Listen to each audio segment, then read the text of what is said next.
It's such a scary thing to even think about, is that women are the ones in cahoots as well. It's not even just men you have to watch out for, it's women too.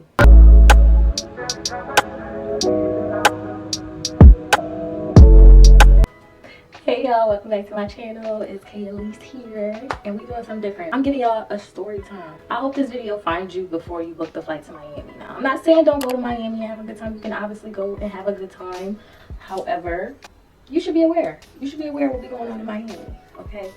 So this is for the girls. I know spring break coming, so what better way than to tell a story time of my first time going to Miami. I went to Miami my 21st birthday. I went with my two sisters, two closest best friends, and my parents actually came because they just wanted to make sure that we were safe, maybe in our hotel and all that great stuff. Like, we were so excited. Like, I just remember being so excited. Like, I'm turning 21, you know. I had a whole itinerary of like what we were going to do when we was down there. Bus, club, another club, another club. We gotta make the most of our 3 days that we was there. Trust me, we made the most of it. All 5 of us got on a plane. We made it to Miami. Miami has this energy that just makes you feel so luxurious. It's just such a vibe. We landed on time, I believe, but I think we landed, like, we got off the plane really late. Literally got off the plane at 2 and we had reservations at 5. So already I'm like, we are so pressed for time. It's 5 of us and all 5 of us gotta get ready. You know, there's one mirror, like, we just were scrambling. First we had to get an Uber to the actual hotel, so the whole time we're moving. Like, I don't know what it is with being in Miami, it's like the time is moving faster. We get to the hotel, we're getting dressed. My dad's calling me up like, oh, the reservation's at 5, like, where you at, blah, blah, blah. And I'm just sitting here like, oh my god, like, it's my day. It was just all in shambles. And I was trying to stay positive because, like, you know, it's my birthday. People paid money to come here, like, so I didn't want my energy to, like, affect how we was gonna have a good time. But I digress. Still ended up really nice, and we ended up going to bar 1, ate some really good food. Oh my god, food was so good. And you know, it's about nighttime at this time, so we ready to go outside. Went back to the hotel pre-game, taking shots. We having a blast, taking pictures. So we go outside. Right? Oh my god, the breeze was just breezing.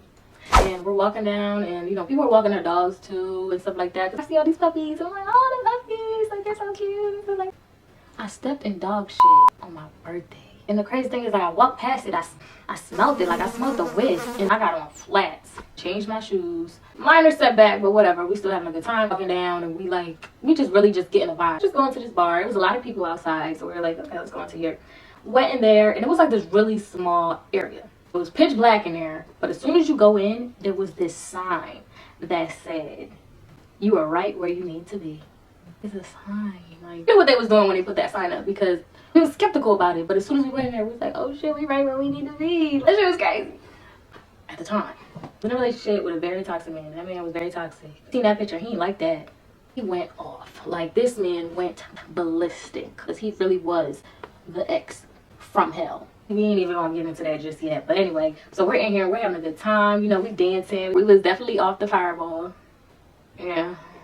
Sister, she's like a social butterfly, so she up for talking to this girl at the bar, just like they knew each other for forever. My sister comes in the middle of the dance floor, and so she middle of the dance floor. Like, we like, oh shit, ooh, like, we should probably get out of here. Let's get out of here. We leave the place or whatever. We're walking down the street. We start drinking. It's like, you just walking at this point. Back to my ex, what I was saying. He was over there blowing me up on my phone, cussing me out all types of ways. Like, you ain't stopping nothing over here. Got millions of buckets to choose from, sweetheart. I shouldn't even have answered the phone, honestly, but that's all happening. And this big building, I don't know what this building was, but I'm assuming it's like some type of place that has like crazy events or, you know, little functions that happen at this place. So we go into the building. I think the janitor of that place or whatever, he leads us back to the bathroom. We use the bathroom. We come back out. When I come back out, I see my sisters and then my best friend. And then there's this girl that comes up to us. She's like, oh my gosh, you guys are so pretty. Oh my gosh, you're so pretty. Oh my god, I love this. I love that. I met these really nice guys, and they're so sweet. Like, you will really like them. I want to introduce you guys. No. Like, we instantly knew what it was. It's actually women trying to get other women to men. When I heard sex trafficking the first time and I understood what it was, my first instinct was it was men. It's men that pretend to be someone they're not, and then they end up trafficking women. maybe you're at a club and they slip something in your drink. Or maybe they just snatch you up in the night if you're just by yourself.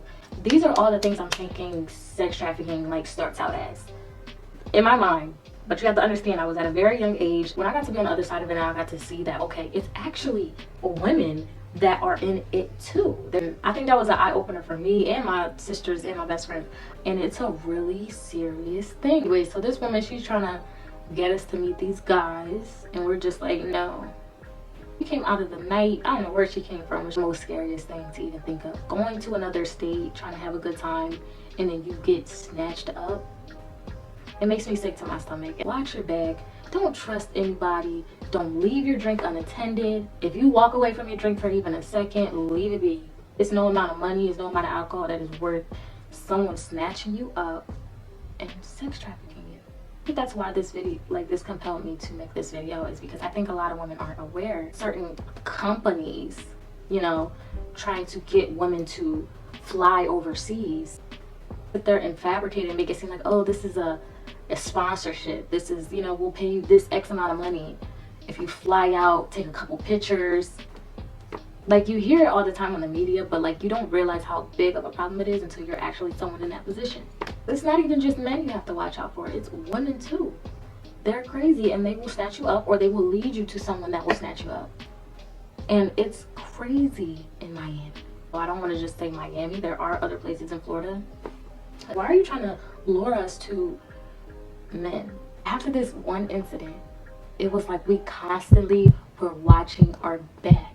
So paranoid. Then we have alcohol in our system. We were trying to get back to our hotel, but like I think all of us were just on edge. We were like, let's hurry up and get back in the hotel. Like, thank God it was all 5 of us together. I was on the phone getting cussed out by my ex at the time, and he was going ballistic, cussing me out, cussing my best friend out. I would advise nobody to do that. Be on your P's and Q's. Forget him. He can wait. He can wait. Walking down the street again, there's 2 guys that come up to us and they're like, hey, what are you trying to get into tonight? They're just really, really close to us. My sister's seeing red because we heard that he touched her. It was one of those, like, you shouldn't be that close to be able to be touching somebody. It's crazy. Calming her down, the way out of the night. That was it. We just trying to get back to the hotel at this point. We just trying to get out of there. After all this happened, obviously we still had a great time. We ended up going to the beach the next day, and this photographer came up to us, took pictures of us. Like, we even wanted to do like a paint and sip type of thing. Highly recommend doing a paint and sip in Miami. That was, or anywhere. I don't want to just say Miami, but that's one of the things we did, and it was just such a vibe. She's so cute. Look at her. I try to make her kind of like me, but not really, because this don't. It kind of look like me, but my hair is not that. I was like, this is such a good idea to do this after our little incident. Sisters, my best friends, I think we can all agree that we had a great time regardless of that little incident. I think that's the main takeaway from this, is be on your P's and Q's anywhere you travel. And it's the sad truth, but even women will be in cahoots with men that are trying to sex traffic you. You know, we're going to Miami for the first time. Thank God, you know, that my parents did come. Things could have gone completely different. That will conclude my story time for tonight. So just be safe. Make sure you subscribe to my channel, like, comment, share, and stay tuned for the next video.